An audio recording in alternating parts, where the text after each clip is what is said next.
How's the family, brother? Great. Yeah, everyone's good. All right, we are live. Okay. Okay. Ladies and gentlemen, how's it going? Ryan Kearns here. Today I have with me Martin Perdomo, the Elite Strategist. He is a coach and a trainer. He's trained hundreds of people. He's been on dozens of stages.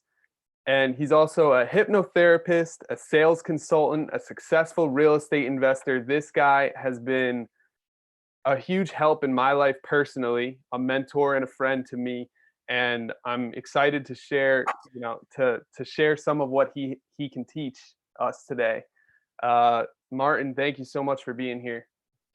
Thank you for having me. I'm humbled by that gracious introduction. Thank you so much. Thank you. Thank I probably even undersold you a little bit. I think you. you've been around, and you've done some awesome stuff in your career and in your Thank you, life. brother. So, Really appreciate that. And of course, I've also, with that comes some failures, right? With that also comes some challenges. And, people often think that success is, people look at success and they think that that's just the outcome of all the work that has already been done and everything behind the scenes and all the failures and all the ups and all the downs and all the challenges that come along with it. You know what I mean?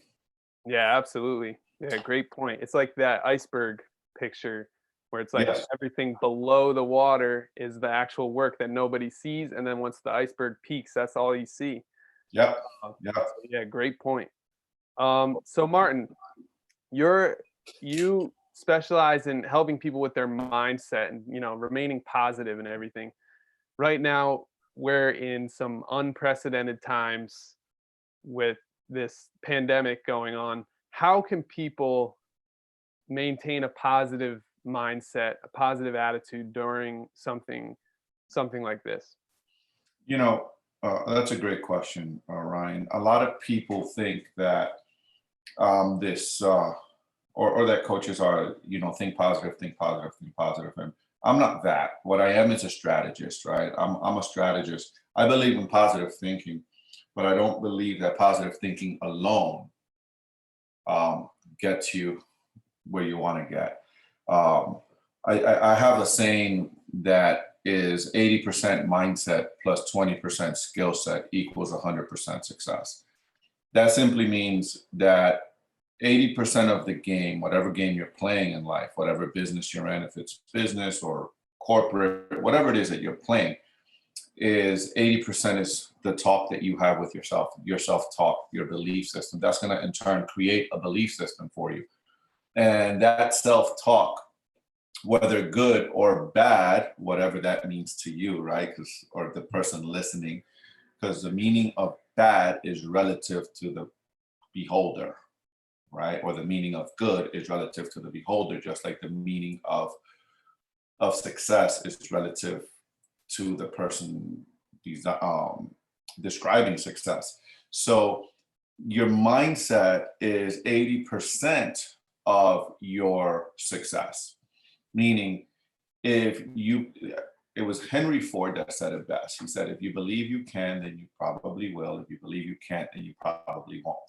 So it all lies in your success. But that's easy said. That's easier said than done.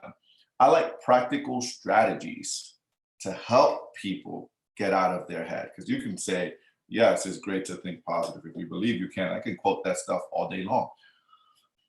But does that help you? But just listening to that in its own, does it help you?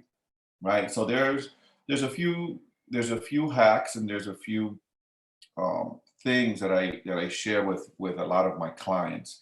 One of those things is how to use your body to affect your mind, right? How to use your physiology to affect your mindset. And one of the ways that you can do that is, have you ever ran before? Have you ever been in a long run, Ryan, right? Yeah. Think about a time, and I'm going to challenge anyone that's watching this video now or in the future. If you've ever exercised really vigorously, for runners, there's something called runner's high. when a runner goes out for a run and you just feel good. I know because I ran a half a marathon and I used to train almost every day. I used to train 4 or 5 times a week for this half marathon years ago. And when you finish a long run, whether it's a practice run or the day of the race, or you do a 5 mile or a 2 mile, or just a good, just go all in run, right? Your physiology, it's science, okay, guys? So this is science. This is not positive thinking, okay? I'm giving you scientific proof here, okay? Strategies that work. So when you go out after a long run, there's no way, scientifically speaking, biologically speaking, that you can actually feel depressed. There's just no way, because your endorphins are just at their peak. They're shooting. Your brain is full of endorphins. Your body's full of endorphins. Therefore, you cannot feel depressed. You cannot. You actually feel like you're in an empowered state. And when you're in an empowered state, you make better decisions, right? So that's one way. That's one way people can get out of their way, get out of their heads, right? Look, man, things are real out there, Ryan. People are losing jobs. I just saw a report literally a few moments ago. Despite the country opening up, and we're in COVID-19, despite the country opening up, there's been 38 million new files for unemployment, total of 38 million new files for unemployment. That's serious, man. That is greater numbers than the Great Depression, right? The question is, how are we, if you're one of those people, right, or a small business owner, or one of those people that got laid off, that had to close their business, how are you dealing with that? What's your conversation around that topic, right? Is your conversation around that topic the victim conversation? Oh, woe is me, this is too bad, or, is that your conversation? And it's not good or bad. All I'm challenging you is to pay attention to your conversation. Is your conversation that of the opposite of that, and saying, you know what, yep, this is what we're going through, this is the reality. However, I'm going to figure out a way, get resourceful, and come up better on top of that.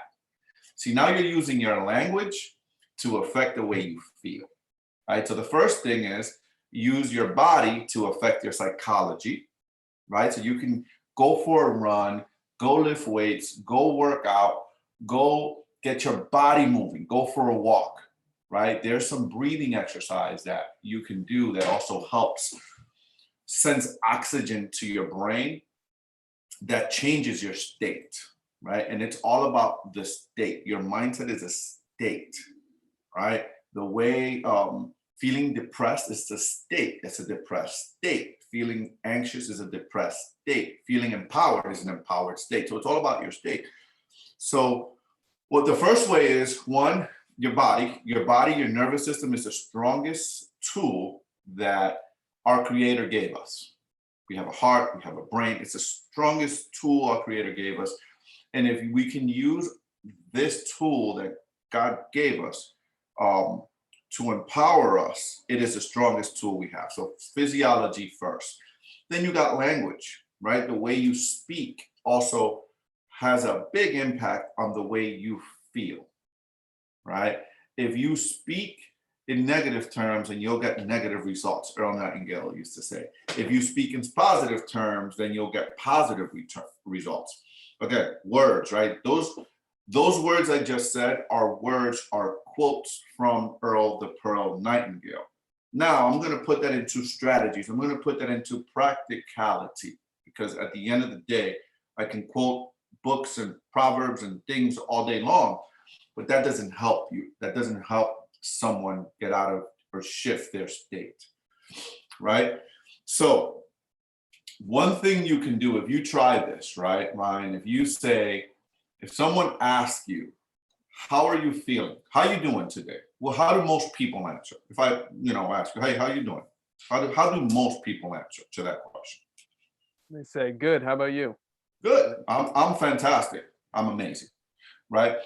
And when you use the power of words, so there's a proverb that says, with your tongue, and I'm not going to quote it exactly. It's a proverb from the Bible that says,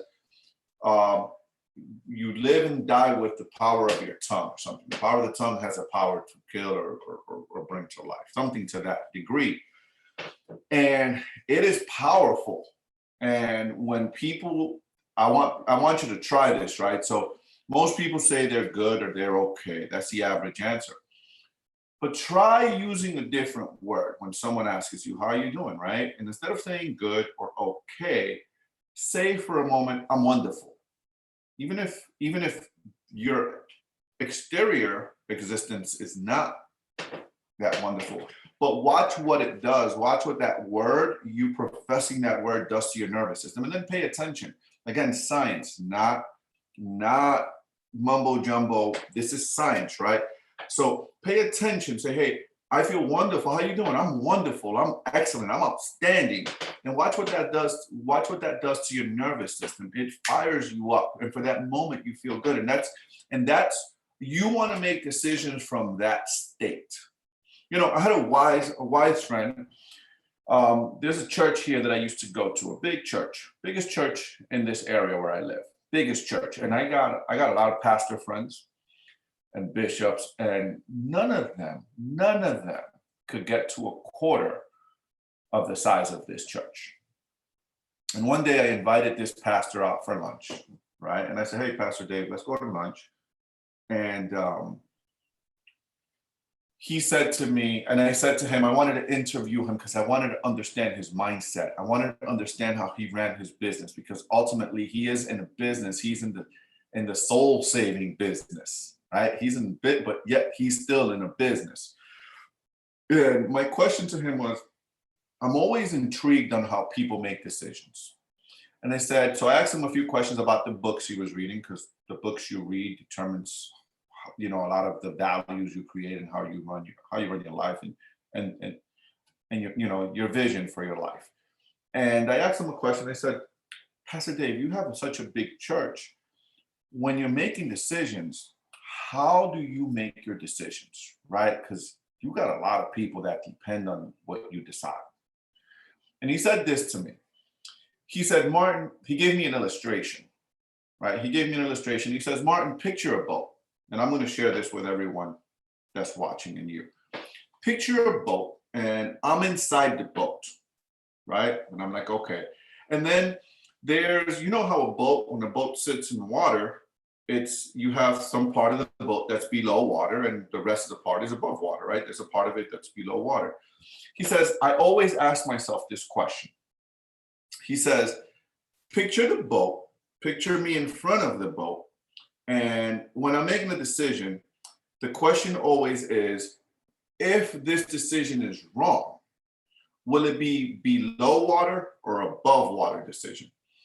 And what he meant by that is, if it's below water, if the decision is wrong and it's too risky and it's below water, he can't fix that. The boat's gonna sink. He said, but if it's above water, I could just simply scoop, go overboard a little bit and patch it up and fix it, and boom, and we keep going. Right? Was a metaphor that he used. He says it's either below water decision or below water or above water decision. And I said, that's an interesting metaphor, Pastor Dave. And he went on to say that the way he makes decision, he says, I never make decisions when like everything is going perfect in my life, right? When everything is going perfect in the ministry, or everything is just perfect. We all have times like that in life, that things are just, dude, you can't miss. Like, you just hot, right? Everything you touch turns to gold. We all have times like that in our life. And then we all have times that everything we touch seems to not be working for us, right? Everything we try to do seems to not be working for us. He goes, I never make big decisions when I'm feeling like I'm on top, because I lied to myself. He says, I lied to myself, and I tend to think that I'm the best and I'm the biggest and I can never miss and I can never screw up. And he goes, and then I never make decisions when I'm down and out, when I'm feeling down, or I feel like everything is just screwed up and just things are not, we're all humans. We're all humans. But he's wise enough to understand that he's wise enough to understand his own psychology and the way the mind works. He says, I don't make this big decisions when I'm down, and I don't make big decisions when I'm up. I only make big decisions when I'm level-headed. So to my point is, you have to understand that your state, right? Your state is going to determine a lot how you manage your own state, your mindset, because the state is a mindset. Your mindset is going to determine on how successful or how far you'll go, right? So there's an ancient proverb that says, if you want to go fast, go alone. If you want to go far, go together, right? So I'm at a point in my life now, I'm going to be 42 this year, next month. And I've learned that, man. And I've learned that I want to go far. And I've learned that being alone, wanting to go fast for many years. And, it's a state. You got to figure out a way to, we all have to figure out a way what works for us, how to manage our state. So first we got our physiology, our nervous system is the foundation. Then you got your language, right? Then you got language, the words that you say. The words that you say, right, will empower you or disempower you. But those are the two most important ways that I can share with people how to get out of their heads. And the words, man, the words that you use are super, super, super powerful, man. The words that you use, the conversations you have, when something doesn't go your way, what's a conversation? Is this an opportunity for me to grow and learn? Right? I'll share the story with you. So I have a rental property that I bought. I bought this property last year, and I inherited a tenant. And the tenant decided, for whatever reason, doesn't matter, she decided she was going to pay and she was going to leave and all this stuff. So we started the eviction process. And one day my handy guy was working on my property next door, and he heard water. There was a pipe bursted. This is December 23rd, right? December 23rd, so the eve of Christmas Eve. I get a call from my property manager and my handy guy saying, hey, we hear water, there's water all over. So I said, get in there. I don't care. I get in there. I got to protect my property. It's the middle of winter, right? We hear water. So we find out there was the lady had mostly moved out, and there was a pipe that froze and broke. So I got the call. I was pissed. I was upset. I was livid. I was, my carpet in the living room was jacked up. The floor in the kitchen was jacked up. The ceiling, because the water was shooting up to the ceiling and coming down. It was a nightmare. The next day, I get a call from my property manager. So this is the next day. I get a call from the property manager, the same person that lived there. She left. She called the light company, and she told the light company that that her lights were flickering, and there was a pipe that bursted, and she thinks the water went into the light and the lights were flickering. And that day, this is now December 24th, Christmas Eve, they came in, the light company took the meter out. She called UGI, which is the gas company, said she smelled gas, and she felt she was in danger. She thought there was a gas leak. They came, they turned off the gas, so I had no heat, I had a frozen pipe, and I had no electric. And I share this story because that was Christmas Eve. Now we're Christmas Eve, and then Christmas Eve. I was pissed off, and I couldn't believe that people could be so malicious. And I said, okay. After I did I had my 10 minutes, because I usually like to time myself how I'm going to let it be. I'm going to be pissed. I'm going to be pissed for whatever amount of time. And then immediately I shifted. And then immediately I'm on the phone with my property manager, and I said, okay, I'm done ranting now. What did we learn? Immediately, like in the middle of the mess. What did we learn? How can we grow? How can we avoid from this happening next time? How can we identify this sooner? How can we screen tenants better? Although we inherited this, on how can we screen people better so that this doesn't happen to us again? And you see, I took my power back when I did that, right? Questions you ask is going to determine the results that you get.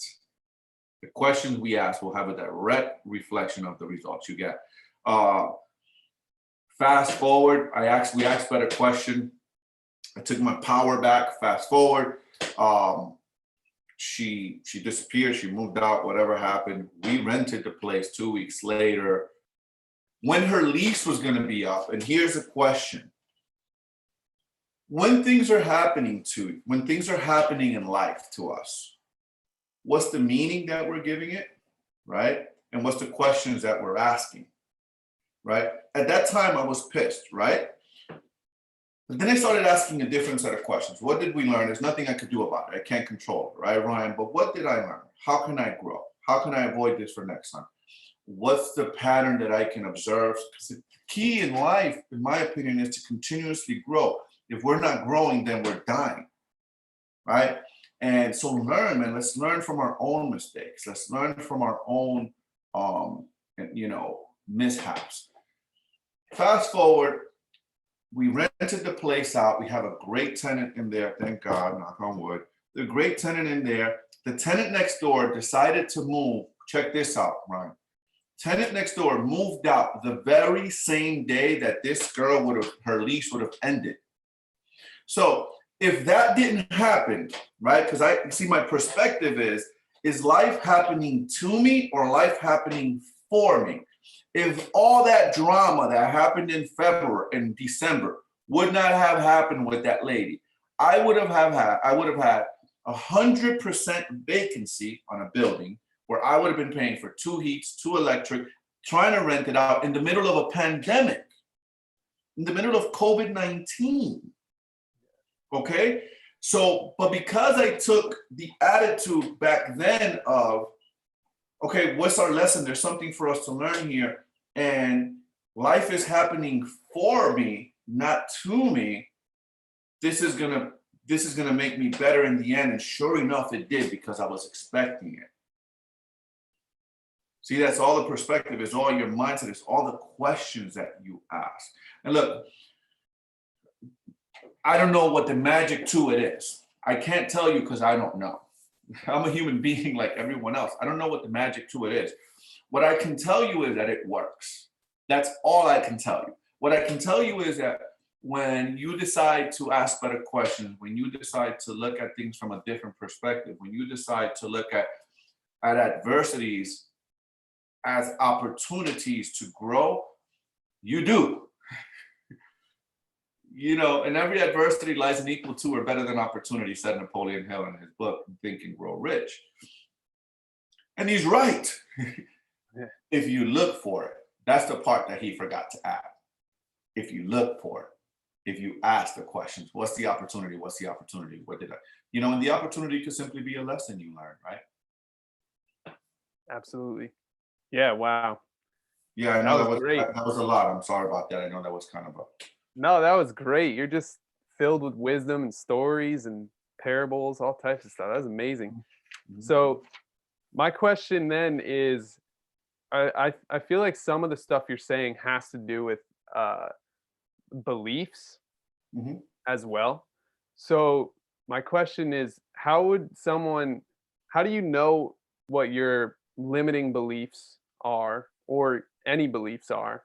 And how do you how would you go about changing a belief that you have that may be holding you back or hurting you in some way? That's a great question.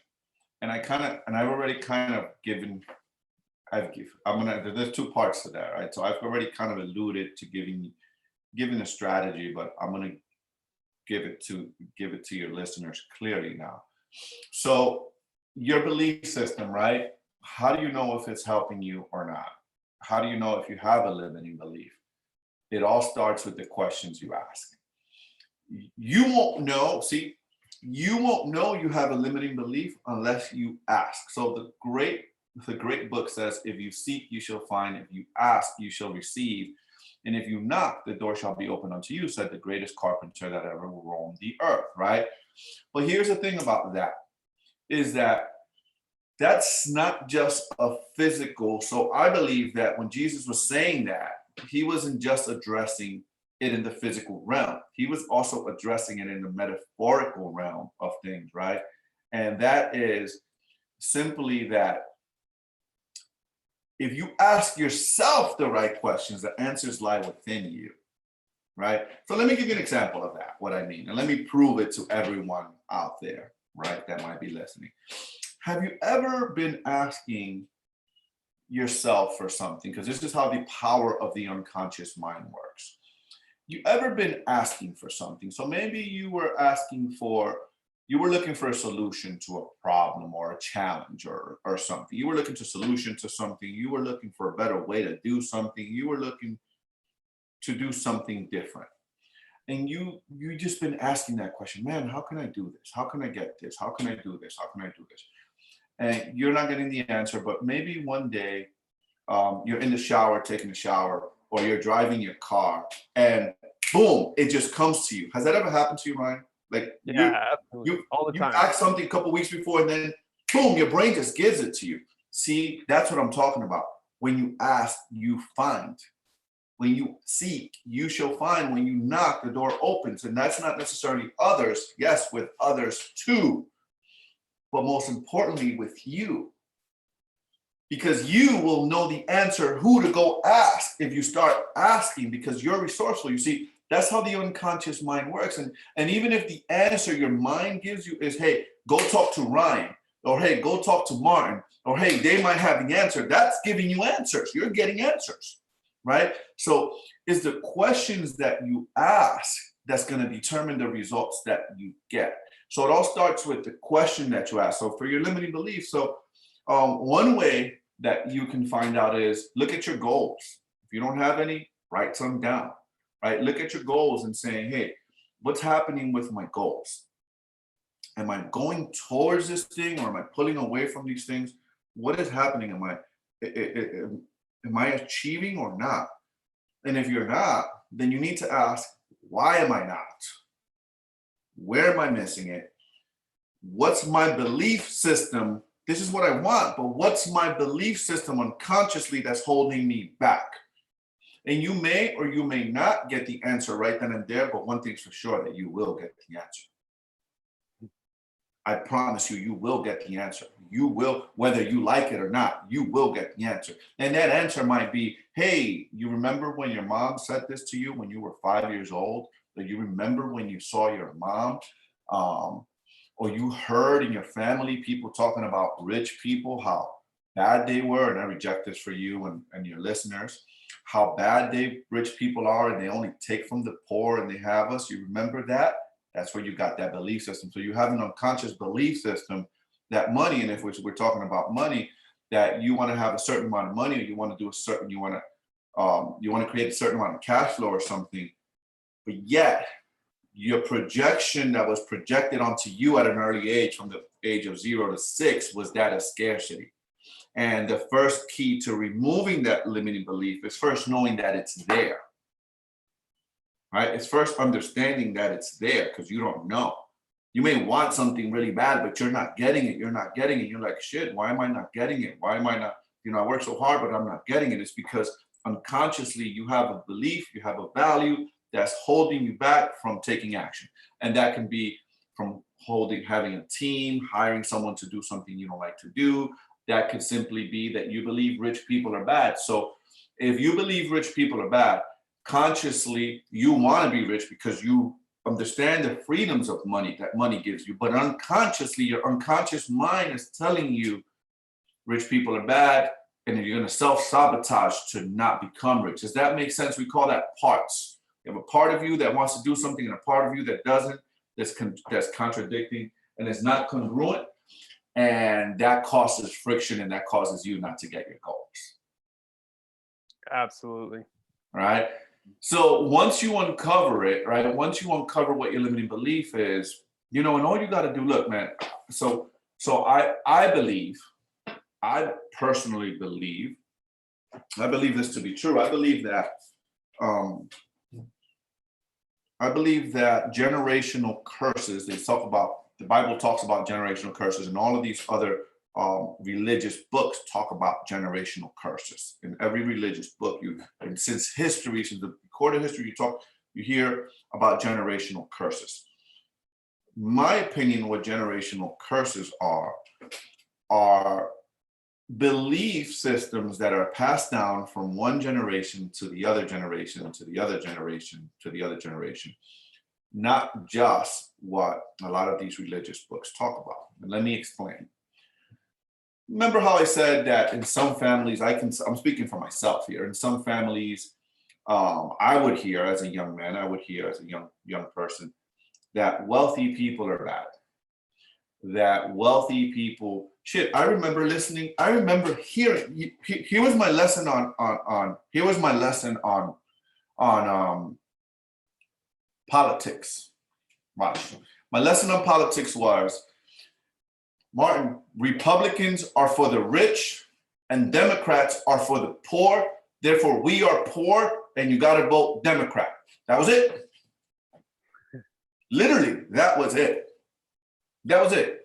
So, growing up poor, you hear this stuff. And I'm not trying to get political. I'm just trying to say how belief systems are passed down. And when you start digging into that, right? So when I started digging into that as an adult, I realized that it was Abraham Lincoln that freed the slaves.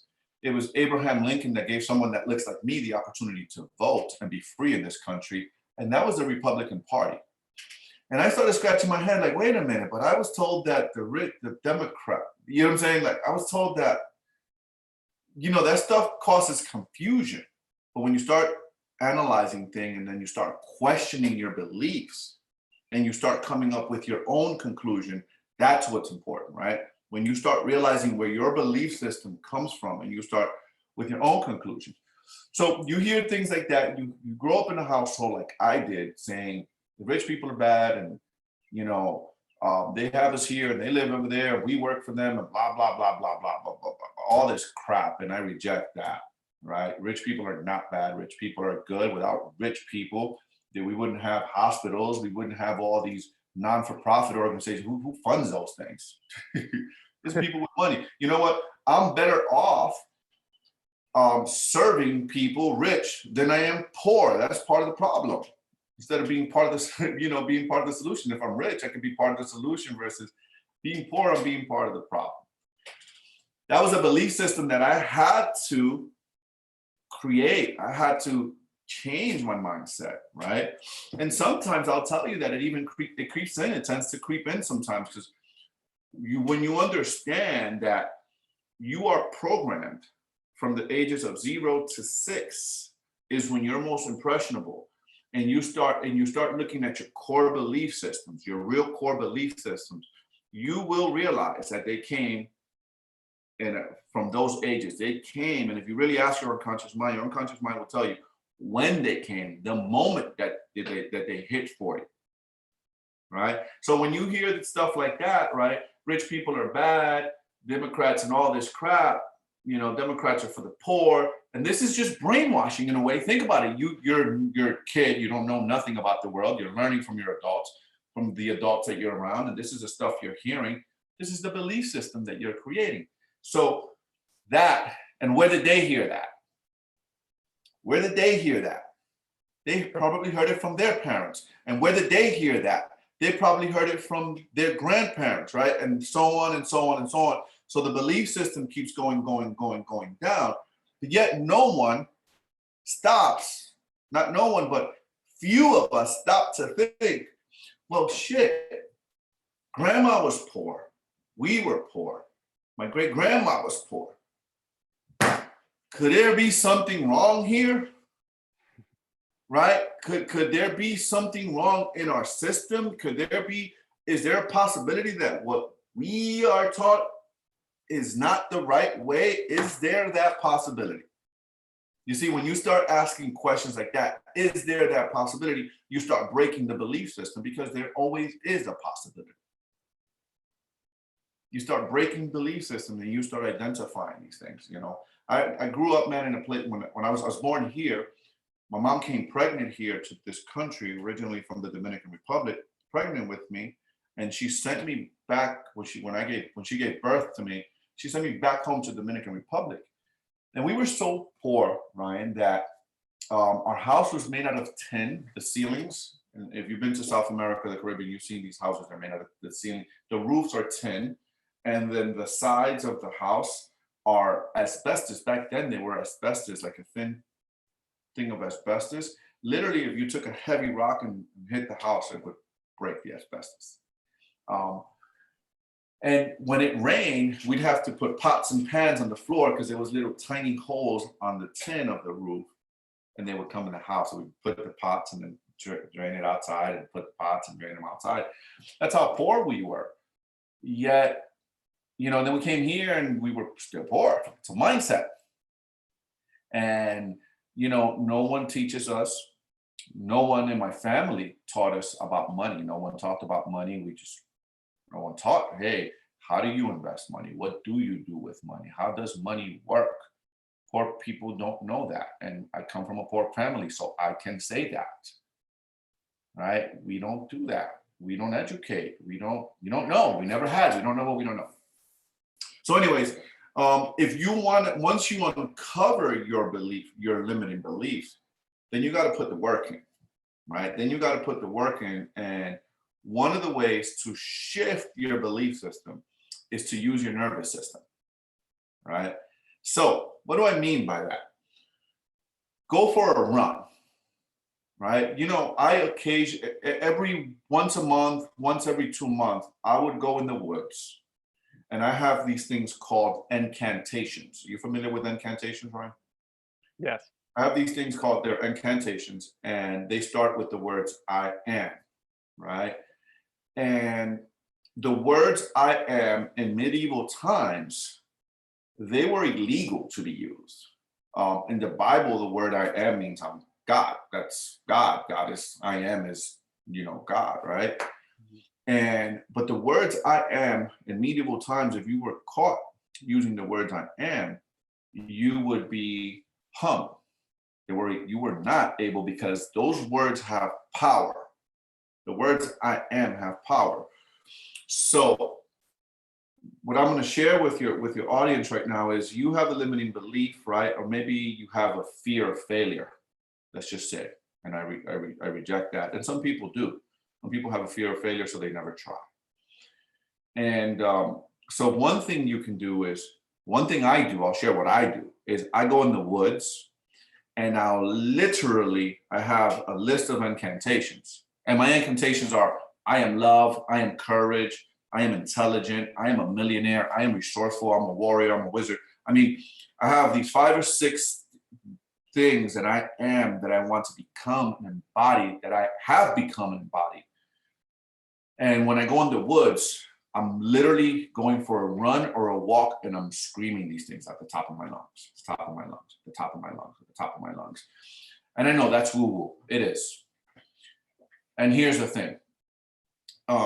If it works, right? If it works, then I'm doing it, right? If it doesn't work for your listeners, then don't do it, then just do something else, right? There's other things you can do. That's one of the most powerful things you can do, right? Is use your body and your words together to reprogram your mindset, right? So go for a run, and while you're running, scream out I am, and put the word behind it. So if it's fear of failure, I am courage, right? If you want to be more loving, I am love, I am playful, I am intelligent, and just run and use your body and use the words. And what you're doing is you're reprogramming your mind, and you're putting those words into your nervous system, because you're using your nervous system to reprogram your mind, your words, and your body to reprogram yourself. And now, when you take that combination, remember what I said to you earlier, when you go for a run, you can't feel depressed. Think about what happens now when you go for that same run and you use the words I am with the words you want, how empowered you're going to feel. Yeah. Right? So you do that over time, and you start changing your belief system. Everything about you starts to change. The way you talk starts to change. The way you move starts to change. You know what I mean? I have a Yeah. partner, I have a business partner, and she tells me, the other day I'm on the phone with her, and we were talking about this 50-unit apartment building we were going to buy, and she was asking me like, "Oh, do you really believe?" And I'm like, "Dude, I 100% really believe that we're going to execute on that deal. This is going to happen this way and this way, this way, this way, this way." And it's just happened over time for me to believe in myself, for me to believe that things are happening for me, that life is happening for me, not to me. For me it's just happened over time that when something doesn't happen for me, it's because that was the best thing for me, that the universe was protecting me. And I just leave it at that and I keep moving. And I don't question. I mean, look at this thing, Brian. Look at what's happening right now with COVID-19. I mean, our lives just changed. I mean, they just change, right? And that's the thing about life. It just changes, man. It's fragile. And the older you get, the more you realize that nothing is permanent. Nothing is permanent. And the longer we're here, the more fragile we realize that shit, things change just like that. And today someone might be down, and just tomorrow, just like that, just boom, changed. They're on the top. Right? And when you understand that and you have that perspective, hey man, this is a journey. I'm going through this because I'm supposed to go through this. I'm going through this because I'm supposed to learn something. What is life teaching me here? What am I supposed to learn? How am I supposed to grow?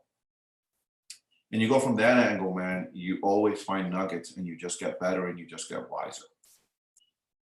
Nice. I'm sorry. I know I gave you a lot there. I know I gave a lot to your listeners there. It's a lot to take in. Yeah, it is, but that's amazing. That's good, right? We want people thinking a little bit more, and yeah, so great. Thank you. Now, I want to be respectful of your time. We have a little bit longer, I think. So, I wanted to ask you about habits, because I know you've helped me a lot in that area with habit tracking and everything that you taught me about habits and goals. So if you would, how does someone track their habits? How does someone make sure that they have positive, helpful habits in their life versus, just constantly binge watching Netflix and eating ice cream? So that's a good question. And I'll give it to your listeners. If your listeners, I have something, I created a weekly habit register, and you can go to, if you text the word strategies to 33222, they'll get the weekly habit register. And that's a good question. And then I also have a video teaching people how to use it on YouTube. The Elite Strategist, just look me up on YouTube and you'll see that video where I teach how to use a habit register. But habits, man, you live and die with your habits.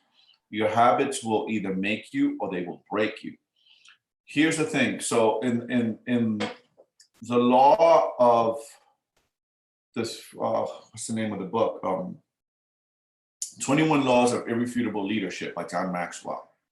He talks about one of the laws is the law of the law of the process. The law of the process. And that law simply means it's a universal law. It simply means, right, that everything takes a process to mature.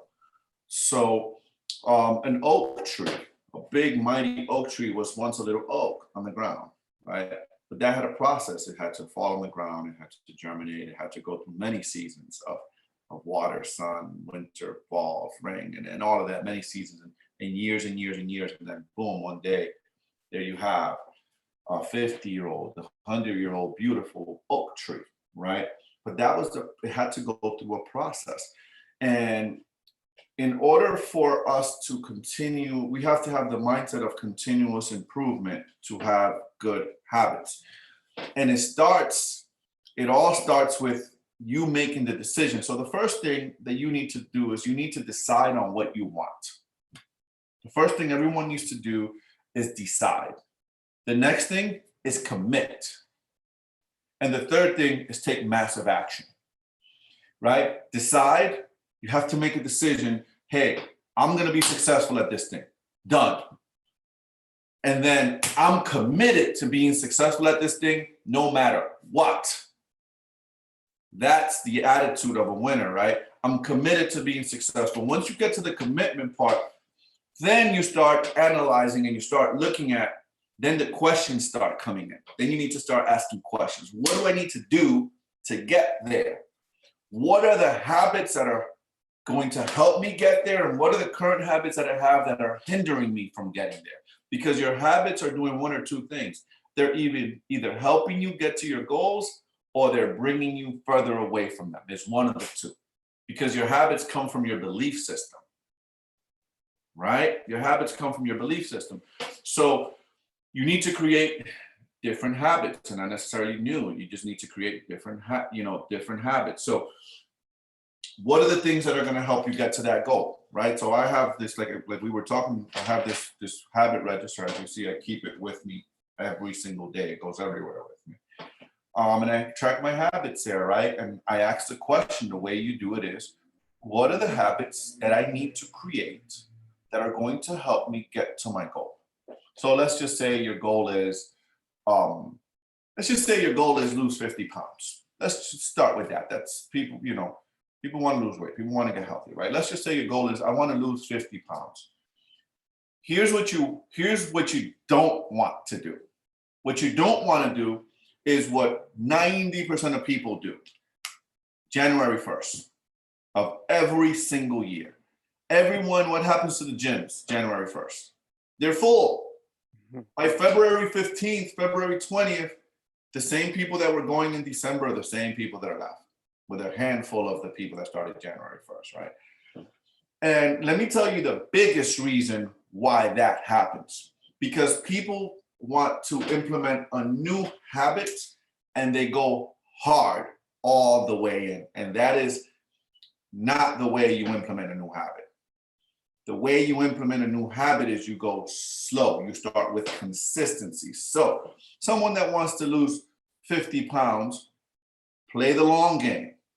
Don't play the short game because it's not sustainable. So don't play I'm going to lose it over 30 days this month. Play the patience game, play the long game. I'm going to lose 1 pound every week, right? That's attainable, right? That's something that's attainable, and that's something you can influence. So I want to start working out 5 times a week.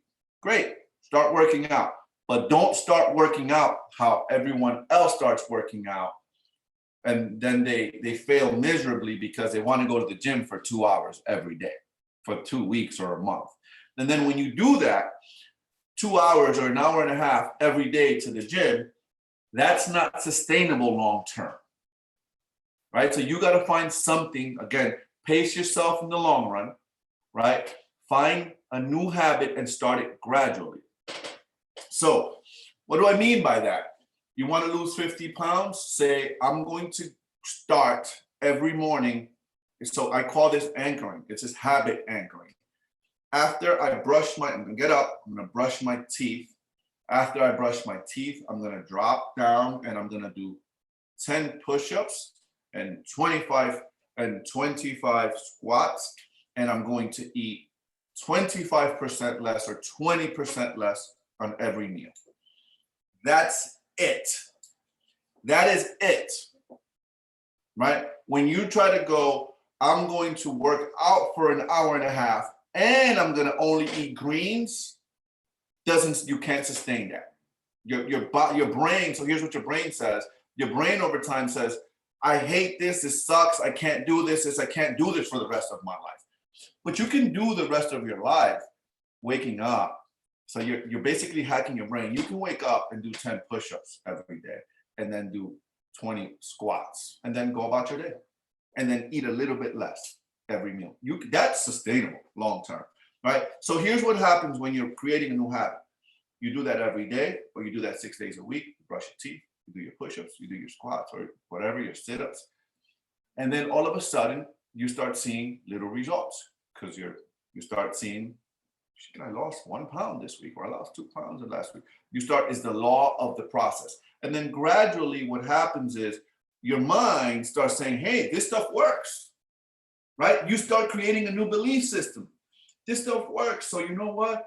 I'm going to now, instead of doing just those 10 minutes that I was doing, I'm going to go do 20 minutes, but I'm going to put a 10-minute walk in the middle of the day or a 15-minute walk. And then I'm going to do the push-ups. And then I'm going to do it. And then it's a total of 30 minutes, right?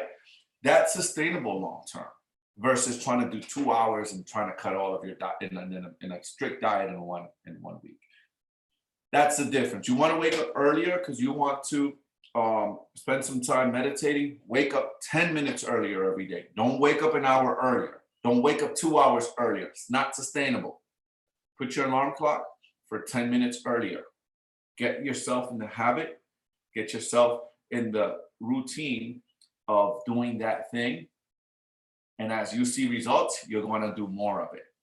Does that make sense, Ryan? Yes, absolutely. Thank you.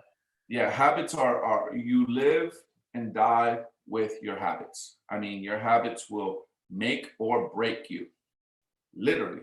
You know, when you're planning your week, and I know you follow the system, my system of my RDS system. When you're planning a week, you know, you start with results. And what are the biggest rocks? What are the biggest rocks that I can do this week that are going to get me closer to that result? See, that's a hacking of the brain versus just doing a to-do list. That's hacking the brain. Hey, here's what I want this week. Okay, I'm gonna start with what I want. What are the things, what are the habits, what are the things I need to do that are gonna move the biggest rocks that I can move that are gonna get me closer to that goal? Right? Because what you focus on grows. Where your focus flows, where your focus goes, energy flows and results show. You have to keep your habits in front of you. You have to keep who you are, who you want to become in front of you. You have to keep what you want in front of you. It's just the way the mind works, right? If it's there, you tend to take action when you see it. Like I have my next 15 moves here on a board in my office. The doors close and unconsciously my mind is constantly reading that. It's constantly reading, what are my next 15 moves? My next 15 moves right there. That's right. Awesome. And those 15 moves are getting me closer to a goal. And you know what? That's not my idea. I learned that in a book I read, right? So, you know, a chess player, a grandmaster, I think I've shared this with you. So a chess player, an amateur chess player only has 1 to 3 moves planned ahead on the board. At pro level, I keep it here in front of me. At pro level, a pro has 4 to 5 moves planned ahead on the chessboard. A master has 6 to 10, and a grandmaster has 11 to 15 moves. You try. I have 11 moves on my board here, right? And you try and sit there and think about your next 15 moves. But when you ask that question, have your goals, right? Have your goals in front of you. And then say, what are my next 15 moves that are going to move me? What are my next 15 moves that are going to get me the fastest closer to this goal? You watch how difficult that is.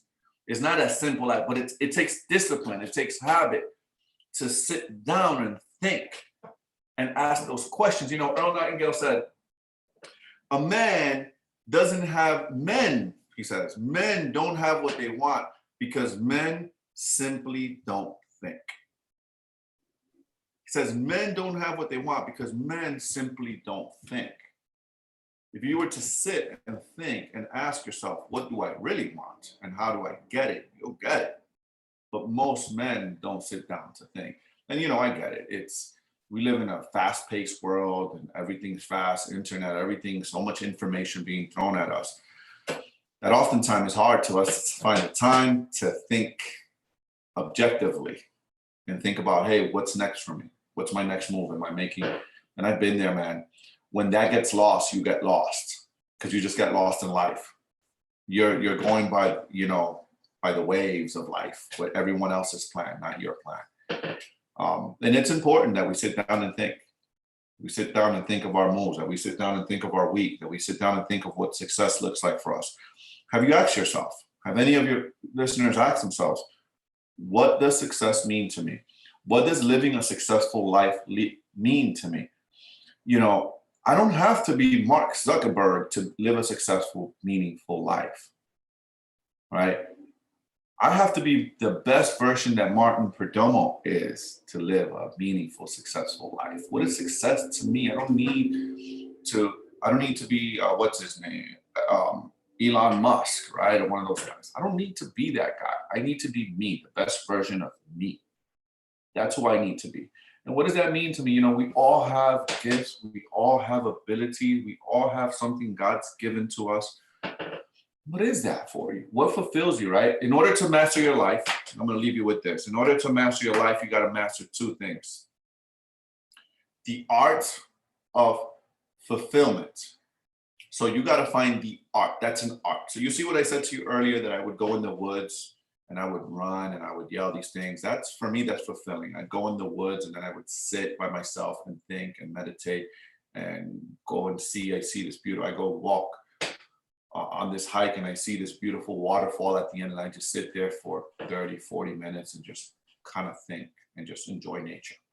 There's so much connection with nature and so much alikeness with nature and us men. There's so much that we're like, you know, starting with the seasons, right? Things are always changing, life's always changing.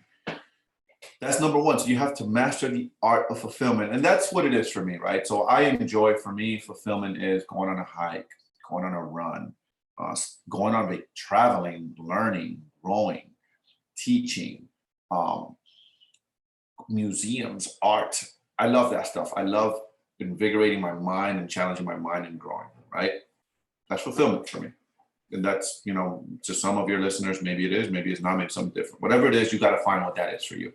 And then that's the art of fulfillment. And then there's the science of achievement.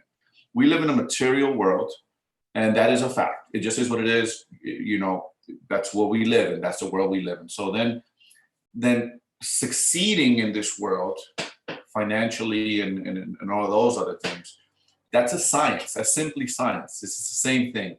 80-20, right? 80% mindset, 20% skill set equals 100% success.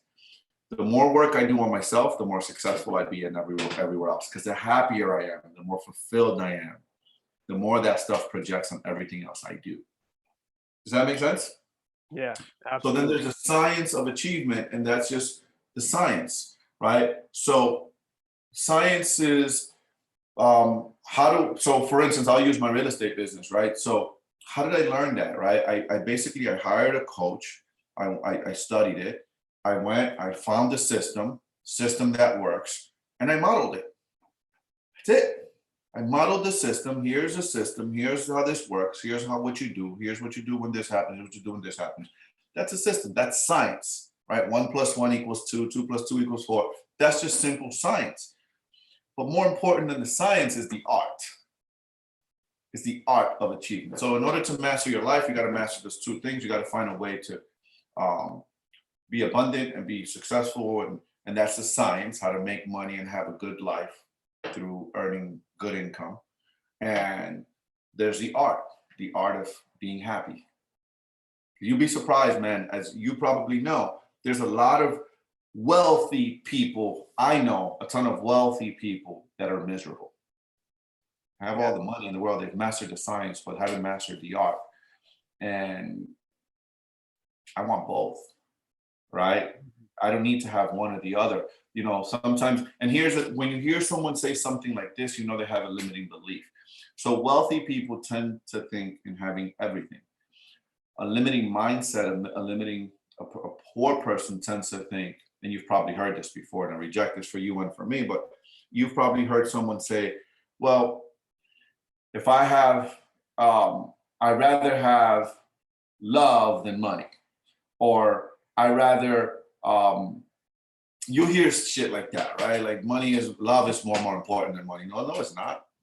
First of all, who the heck says that money and love have anything to do with each other? They're two totally different things, right?